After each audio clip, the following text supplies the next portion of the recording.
Good morning everyone.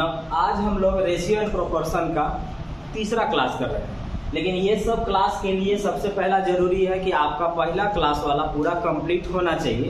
Basic अभी भी हम लोग बेसिक टाइप के क्वेश्चन को ही सॉल्व कर रहे हैं, लेकिन पहले क्लास में जो आपको पढ़ाया गया है अगर उस चीज को आप ठीक ठाक से क्लियर करके रखें तो बड़ा आसान ये सब के सब नजर आते जाएगा। तो इसमें थोड़ा सा ध्यान रखिएगा कि इसको सॉल्व कैसे करते हैं। तो याद रखना है कि अगर तीन वेरिएबल मतलब आप अपना हिसाब से तीन चीज कर सकते हैं कि अगर तीन चीज इस तरह से बराबर हो और बराबर में वो चीज ऐसे करके बट्टा में दिया जाता है, तो आप ये डायरेक्ट कह सकते हैं कि अगर ये बराबर में है और इनको बट्टा में रखा गया है तो बट्टा का मतलब होगा कि इनका मान इन्हीं के बराबर है।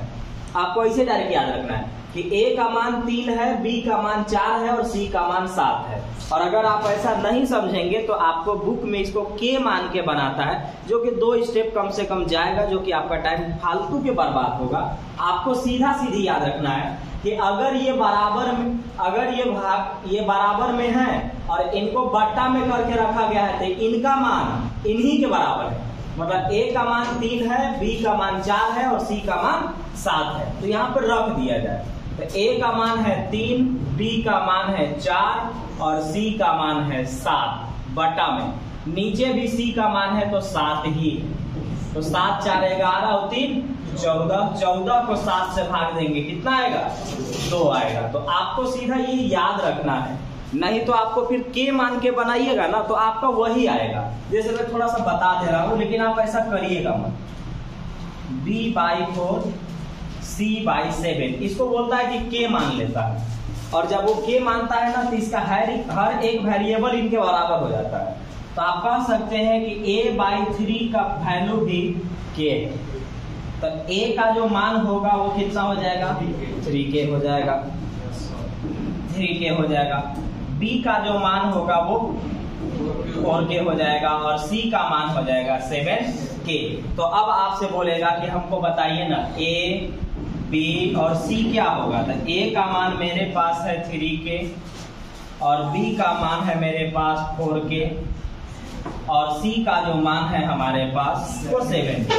अब हम अगर यहाँ पे आते हैं तो कटता है और फिर वहीं पे हम पहुंच ही जाते हैं।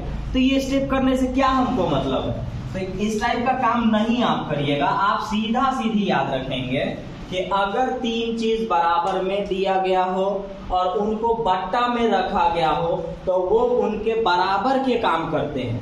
मतलब A बराबर 3, B बराबर 4 और C बराबर 7। तो इनका मान क्या होगा? तो 7 4 11 और 3 14, 14 में 7 से भाग देंगे, आंसर आ जाएगा 2।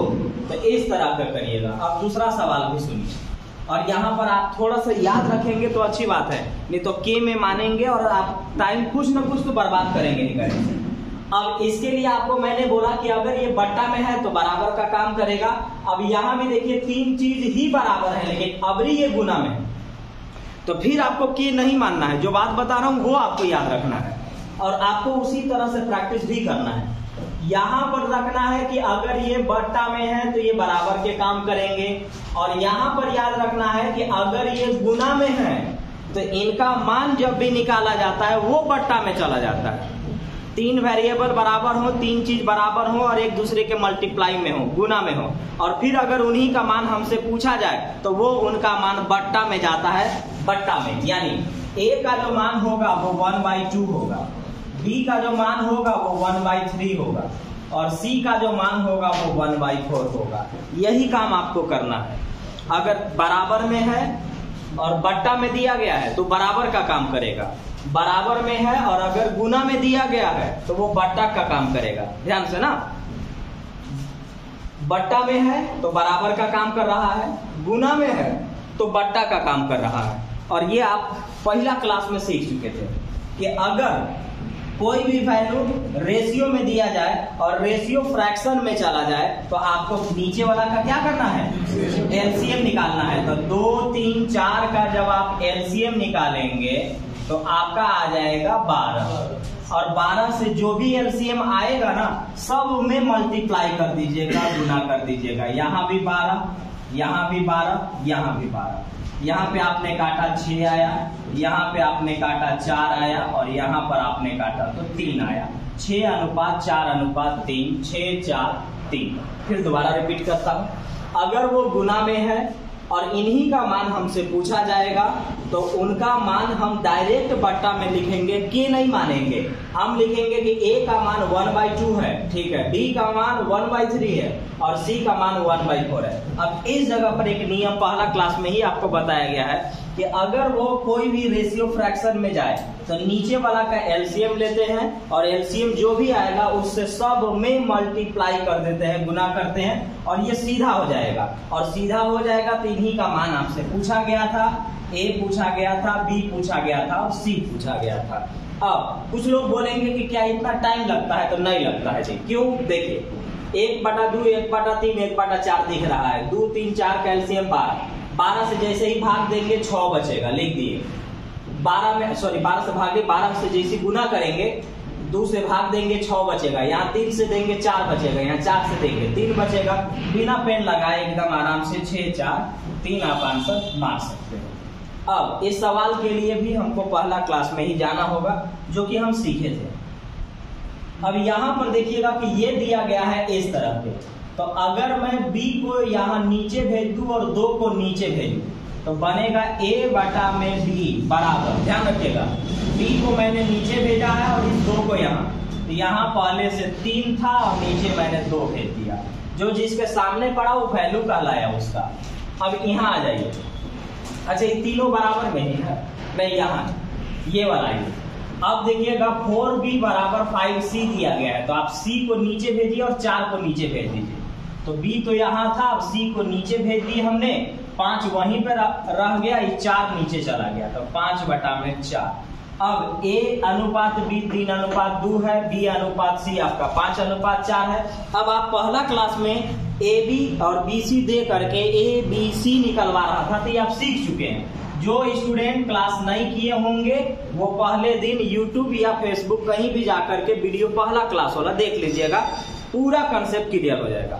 और जो एब्सेंट होंगे वो ध्यान रखिएगा, पहला क्लास एकदम कंपलसरी है, क्योंकि पूरा जितना क्लास पढ़ाऊंगा ना, हर क्लास में पहला दिन पढ़ाया हुआ चीज आएगा ही आएगा। तो आपको वो जाकर के वीडियो देख लेना है। अब आइए इसको बनाने का तरीका कैसे था। a/b और b/c दे करके a b c पूछे तो क्या करना था, सामने सिर्फ लिख देना था। a/b मेरे पास है 3:2, लिख दिए।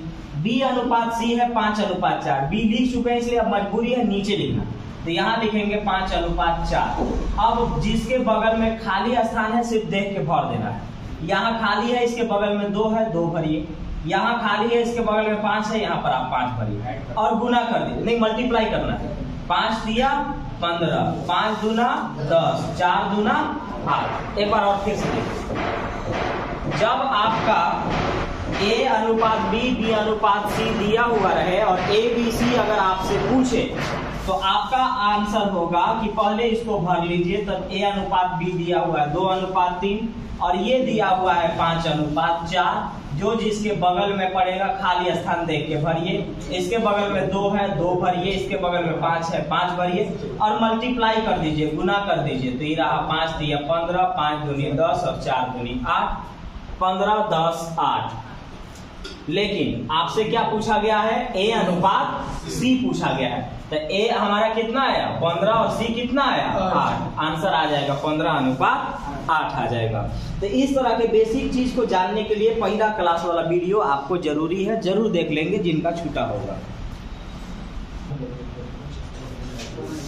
अब देखिएगा क्या दे रहा है, बेसिक को समझना है ना। बेसिक ऐसा चीज है जो आपको हर क्वेश्चन में आगे काम आएगा। a बराबर दिया है b/3, b बराबर दिया हुआ है c/2, तो आपसे a b c पूछ रहा है। तो देखिए इस b को अगर मैं यहाँ लाऊंगा तो ऊपर में कुछ नहीं यानी 1 माना जाता है। c को अगर मैं यहाँ लाऊंगा तो ऊपर में कुछ नहीं यानी 1 माना जाता है। तो यहाँ पर जब आप लाएंगे तो बना a/b, ऊपर कुछ नहीं यानी 1। यहाँ लिखिए b/c, ऊपर कुछ नहीं यानी 1। अब फिर आप वहीं पहुंच गए और हर सवाल में आप वहीं पहुंच जाइएगा। a/b दे के b/c दे करके आपसे a b c ही पूछने वाला है। तो लिख लीजिए a b c। A अनुपात B दिया हुआ है 1:3। अब इसका लेयर कहाँ जाएगा, बगल में कि नीचे? नीचे। तो ये रहा 1:2। अब बगल में खाली जगह देख के भर दीजिए। इसके बगल में 3 है, 3 भरिए। इसके बगल में 1 है, ये वाला 1 भर रहे हैं कि नहीं? ये वाला 1 है, 1 भर रहे हैं। गुना कर देंगे, 1 एकम 1, 3 एकम 3, 3 दूना 6, 1 3 6। Option A. बेसिक को ठीक से पढ़िएगा, आगे काम करेगा ठीक से। देखिए यहां से अब हिस्सा में बांटेगा। अब आपको फिर से पहला क्लास में लेके जाना होगा अपने आप को।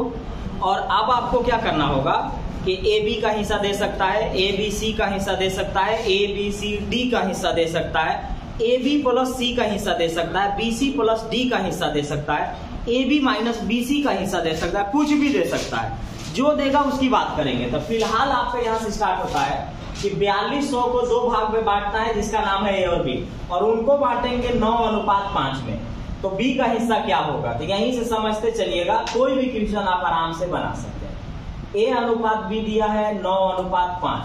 तो यहाँ पर देखना है कि ई क्या है। अगर कुल है तो आपको जोड़ना है, अंतर है तो आपको घटाना है, और अगर प्रोडक्ट है यानी गुणनफल है तो आपको गुना करना है इन्हीं रेशियो का। तो आपको देखिएगा ये कुल को यानी 4200 को बांटना है 2 जगह। तो इसका मतलब इनका कुल होना चाहिए। तो ये 9 रेशियो में, ये 5 रेशियो में। तो कुल कितना रेशियो है? 14 रेशियो। कुल है 14 रेशियो और कुल राशि 4200। तो 14 का वैल्यू 4200, 1 का वैल्यू 300। तो 1 का वैल्यू 300, तो 5 का वैल्यू 5 दिया 1500, और 9 का वैल्यू 9 दिया 2700। आपसे पूछा है बी का हिस्सा, तो बी का हिस्सा गया 1500।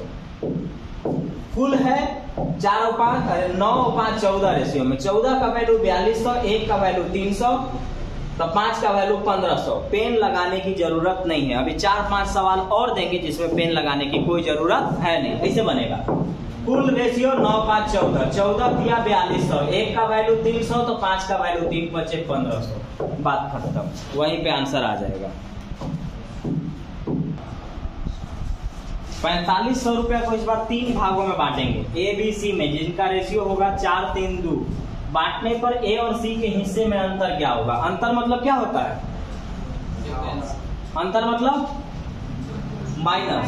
अंतर मतलब माइनस। ए और सी में अंतर बताना है। तो पहली बात तो 4500 बढ़ रहा है 3 जगह। तो पहले ये देखिए कि कुल कितना रेशियो है। तो 4 3 7 और 2 9। 9 रेशियो का वैल्यू 4500, 1 रेशियो का वैल्यू 500। तो ए और सी के बीच में अंतर कितना रेशियो है? 2 का है। तो 1 रेशियो का वैल्यू 500, तो 2 रेशियो का वैल्यू 5 गुना के 1000, 1000 हो गया। लेकिन अब इसको लिख के बना देते हैं। ए बी सी है ये 4 3 2। तो पहले देखिएगा कि कुल कितना रेशियो है। तो 4 3 7 और 2 9। कुल रेशियो 9 है और कुल अमाउंट हमारे पास 4500। तो 9 रेशियो का वैल्यू 4500, तो 1 रेशियो का वैल्यू 500। अब आपसे बोला है कि ए और सी के बीच में अंतर, तो ए माइनस सी लिखिएगा। आपको लिख के बनाना है, बाकी ओरली तो बता ही देते हैं कैसे बनाना है। तो ए माइनस सी के बीच में जो अंतर है ना, वो 2 रेशियो का है। तो 1 रेशियो का वैल्यू आया 500, तो 2 रेशियो का वैल्यू 5 गुना के 10। 1 रेशियो का वैल्यू 500, तो 2 रेशियो का वैल्यू 5 गुना के 1000, यानी 1000 रुपया होगा इनका आंसर। तो कुल मिला के 9 रेशियो, कुल मिला के 4500, 1 का वैल्यू 500। ए और सी के बीच में अंतर इस बार पूछा है। तो ए और सी के बीच में अंतर है 2 रेशियो का। तो 1 रेशियो का वैल्यू 500 आया है, तो 2 रेशियो का वैल्यू 5 गुना के 1000, यानी 1000। एक स्कूल में लड़का और लड़कियों की संख्या का अनुपात 3:2 है। लड़कों की संख्या लड़कियों से 500 ज्यादा है। तो स्कूल में कुल विद्यार्थी कितने हैं? देखिए लड़का और लड़की जब मिलेंगे तो वो विद्यार्थी कहलाए। 4 शब्द का मतलब माइनस होता है। कम बोलेगा तो भी माइनस करना है, अधिक बोलेगा तो भी माइनस करना है, कमी बोलेगा तो भी माइनस करना है, वृद्धि बोलेगा तो भी माइनस करना है। अंतर का मतलब भी माइनस ही होता है। तो ये सब का मतलब माइनस होता है। तो पहली बात तो उसने एक वर्ड यूज किया कि लड़कों की संख्या लड़कियों से 500 ज्यादा है। लड़का के रेशियो लड़की के रेशियो से कितना ज्यादा है? 1। ये लड़का का रेशियो, ये लड़की का रेशियो है। तो लड़का के रेशियो लड़की के रेशियो से कितना ज्यादा है? 1 ज्यादा है। तो 1 का वैल्यू 500 हो गया। तो आप लड़का और लड़की जब मिलाएंगे तो विद्यार्थी बन जाएगा, तो दोनों मिला के 5 रेशियो में हो जाएंगे, 2 और 3 5। तो 1 रेशियो का वैल्यू 500, तो 5 रेशियो का वैल्यू 2500, ऑप्शन ए। अब इसको बना लेते हैं लिख, लड़का और लड़की, ये है 3:2 में। बोलता है कि लड़का लड़की से 500 ज्यादा है, तो यहाँ कितना ज्यादा है, 1 ज्यादा है, संख्या में कितना ज्यादा है, 500 ज्यादा है। तो 1 रेशियो का वैल्यू 500, तो कुल कितने होंगे, तो 3 और 2 5 रेशियो में। सारा चीज लिख देता हूं ताकि नए लोग अच्छे से समझ सकें। कुल आपका 5 रेशियो में, 1 रेशियो का वैल्यू 5 रेशियो, 1 रेशियो का वैल्यू 500 है, तो कुल 5 रेशियो है। 1 का वैल्यू 500 है, तो 5 का वैल्यू 2500 होगा। तो कुल विद्यार्थियों की जो संख्या है ना इस स्कूल में वो 2500 है। कमी अधिक अंतर वृद्धि, चारों का मतलब माइनस करके बना लीजिएगा बैलेंस इक्वेशन से करके। एक राशि को पी क्यू आर में 2, 5, 7 के अनुपात में बांटा गया है। यदि पी और आर का कुल हिस्सा क्यू के हिस्सा से 800 अधिक है तो पी का हिस्सा क्या होगा। सोचना यही है कि किन के बारे में क्या दिया है और कैसे कैसे सोचा जाए। बोलता है कि पी और आर का कुल हिस्सा, तो ये रहा आपके पास पी क्यू आर। तो पी और आर का जो कुल हिस्सा है वो 5 और 7 और 2 कितना है, 9 है। तो कुल हिस्सा ये 9 जो है 5 से कितना ज्यादा है, 4 ज्यादा है। तो ये 4 ज्यादा है, तो आप कह सकते हैं कि रेशियो में 4 ज्यादा है और रुपया में 800 ज्यादा है। तो 4 रेशियो का वैल्यू 800, तो 1 रेशियो का वैल्यू 200। तो 1 रेशियो का वैल्यू 200, तो P पूछा है और P कितना है, 2 रेशियो। तो 1 रेशियो का वैल्यू 200, तो 2 रेशियो का वैल्यू 400। यहाँ भी पेन लगाने की जरूरत नहीं है। और बहुत सारे सवाल अभी आ रहे हैं और आएंगे भी जिसमें पेन तो नहीं लगाएंगे, अगर आप मेहनत से सीख गए हैं तो, और नहीं तो फिर तो आपको ऐसे बनाना पड़ेगा जैसे मैं बना रहा हूं। बोलता है कि पी और आर का कुल हिस्सा, तो लिखना है, अभी लिख के बताना है ना, क्योंकि आपको सीखना जरूरी है। तो ये 2 है और ये 7 है, तो इनका कुल हिस्सा आ गया 9।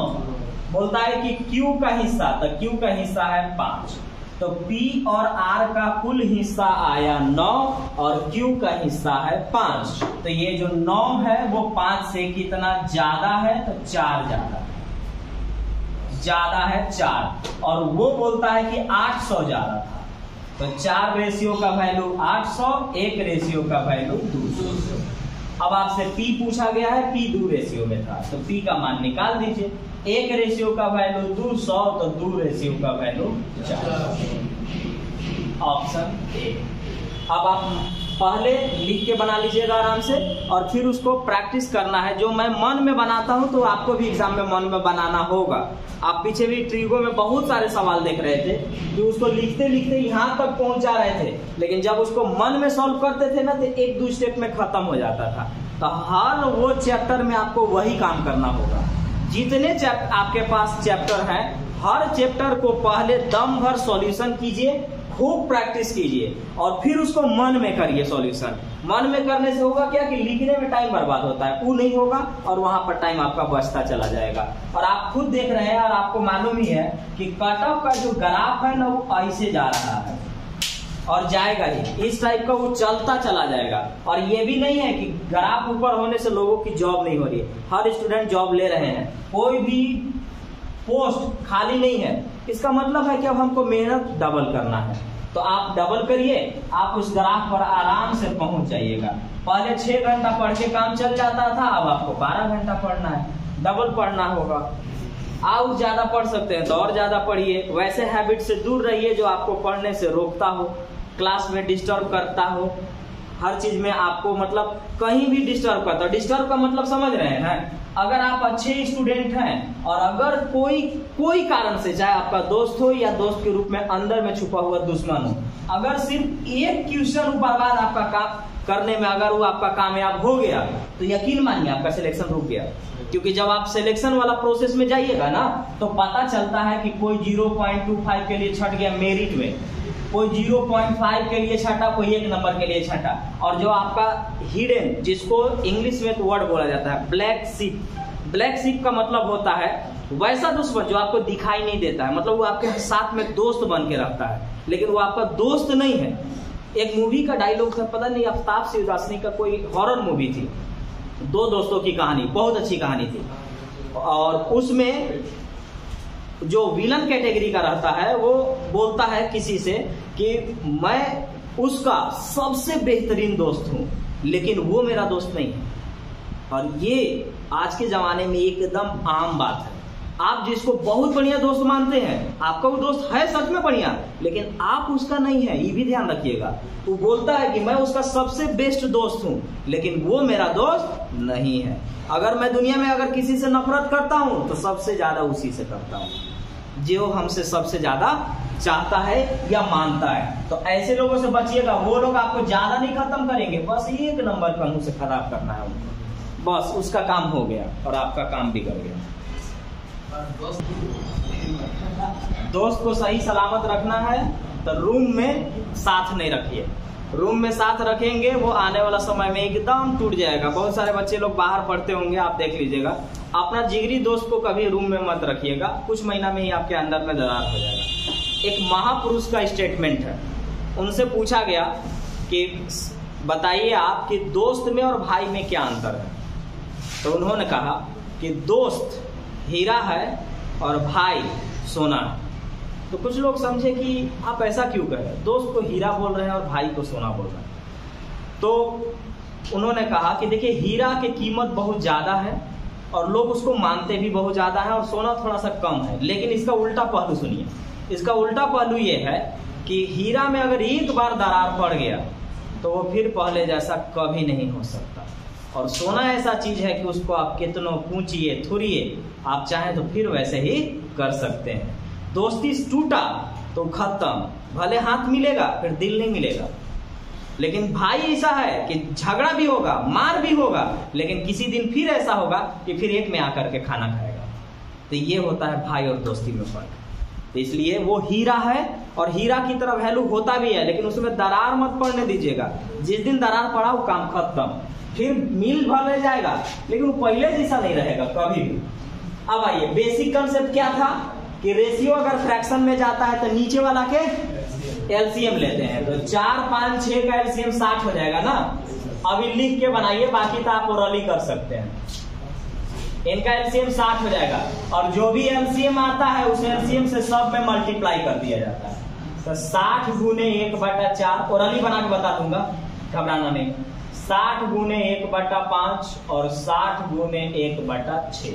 ये रहा ए का रेशियो, बी का रेशियो और ये सी का रेशियो। जब फ्रैक्शन में जाता है तो नीचे वाला कैल्शियम लेते हैं और उसी एलसीएम से सब में मल्टीप्लाई कर देते हैं, यानी गुना कर देते हैं, और वो रेशियो सीधा हो जाता है। तो ये काटेंगे तो 15 बार में, ये वाला आपका 12 बार में और ये वाला आपका 10 बार में। तो ये ए का रेशियो आया, बी का रेशियो आया, सी का रेशियो आया। तो ये कुल रेशियो कितना है 37 और कुल अमाउंट कितना है 407। तो एक रेशियो का वैल्यू 11। किसका पूछा है? ए का। ए कितना है 15 में है। तो ए का पूछा है तो एक रेशियो का वैल्यू 11 है, तो 15 रेशियो का वैल्यू 165 होगा। अब मन में कैसे सॉल्व करेंगे? तो ऐसे करेंगे, 4, 5, 6 का एलसीएम। अब कुछ लोग क्या करेंगे कि सर किसे एलसीएम? अब जब आप टाइम एंड वर्क पढ़िएगा ना तो आप बहुत बड़ी बड़ी संख्या के एलसीएम मन में करने लगिएगा टाइम एंड वर्क पढ़ने के बाद। तो जब आप वो पढ़ लेंगे तो आपको अपने आप जैसे ही देखेंगे ना, आप एकदम आसानी से एलसीएम निकाल सकते हैं। जैसे बहुत सारे लोग को पता होगा, जिसको मालूम है बोल दीजिए। 10 और 20 का एलसीएम 20, 10, 20 और 30 का एलसीएम 60, 30 और 40 का एलसीएम 120, 50 और 60 का एलसीएम 300। देखिए कोई याद थोड़ी ना किया है आपने, लेकिन जब आप प्रैक्टिस, इसीलिए कहा जाता है practice makes a man perfect, आपको परफेक्ट बना देगा। तो यहाँ पर मैंने 60 जो बोला था वो याद करके नहीं बोला था। आप कोई भी डिजिट लिखते जाएंगे छोटा होना चाहिए, ये नहीं कि आप ये देने लगे कि इसका एलसीएम निकालिए, तो ये तो निकालना ही ना पड़ेगा। तो वो नहीं होता है। आपको जो रेगुलर जो एग्जाम में पूछे जाते हैं छोटा मोटा, उसका तो ऐसे ही देख के बना लेंगे। तो इसको जैसे ही मैंने देखा एलसीएम 60 में 4 से भागा 15, 5 से भागा 12, 6 से भागा 10, कुल मिला के 37 का वैल्यू 407, 1 का वैल्यू 11, 1 का वैल्यू 11 तो 15 का वैल्यू 165 हो गया था।